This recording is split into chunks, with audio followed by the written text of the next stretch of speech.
So the first stage in getting a professional finish on Dolly is to make sure that when she is turned out the right way, she doesn't have any creases, nips, tucks, she doesn't look like she's been to a plastic surgeon. First step is to remove all of your pins that you put in to hold your pieces together when you use the machine to put them together. There we go. I think I've got all mine. Quick check on the other side. Yep, brilliant. Okay, so there are some vital areas that we need to talk about. There is the area under the arms. Let's see. Yeah, you can see them better on the back. There's these areas under the arms, because when you turn them the right way, they won't work. There is this area of the thumb. That is another very tight internal corner, as are these corners on the neck. And then we have to talk about anything rounded, like our Dolly's head and hands. And actually, to some extent, you know, this under wrist part, that will need some shaping. And so will this edge here. In fact, anything that's not straight, you're going to have to do something with, and it's actually quite relaxing. So again, with these internal corners, I would get my embroidery scissors, and I would literally snip from the outside just to there. I'm going to bring this a bit closer. So that is literally how close I've gone, if you can see that. So what I'll do is I'll do this other one here. And it's slow, you know, but don't cut through your stitch. That's the only thing that you don't do. And now look how that can open out. We can get that stitching. We can get that stitching straight with a bit of manipulation. So I'm going to go ahead and do the other side as well. And there we go, and there we go. And you do yours. So now we're going to talk about the underarm one. We're going to do the same. We're going to have a little snippety snip snip in there. And we're going to make sure that that arm can move. And we're going to do that one as well. And while we're here, I'd like you to do the one on the thumb. And this one on this thumb. Right, and now we're going to tackle the curves.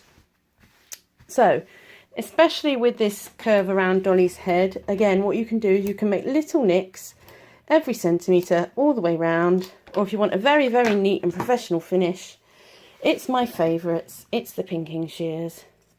So, all the way around Dolly's head. Da, da, da, da, da, da. You don't have to get close to the stitching. In fact, if I bring it up here, I'll show you how close I'm getting. Only about that far away. Gosh, it's quite difficult cutting things looking through a camera, actually, I've just discovered. The lengths I go to. Like that. So, pick which method you prefer, snippy snippy or pretty pretty, and carry on around. And we're going to do the same for the under and top of the wrist. So I've just started with the top of the arm. Anywhere there's a curve, okay, usually stop there. Just take those off with the snips, tidy them up. The underarm, come on, I'll try the other technique.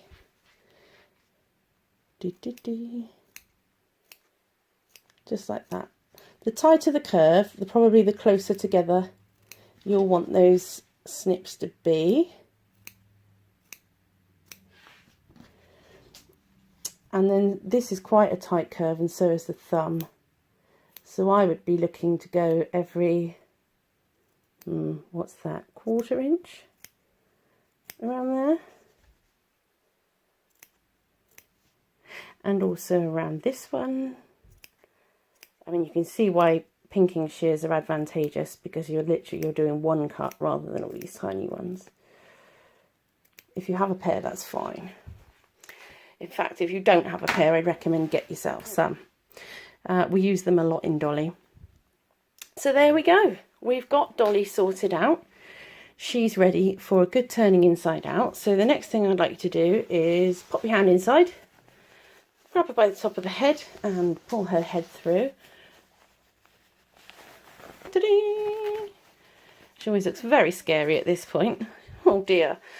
But what we're going to do is we're going to flesh her out. We're going to bring all of these parts out, give them a little rub, try and split the seams a little bit so that we can start getting her shape back.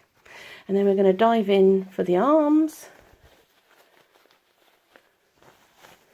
There's one.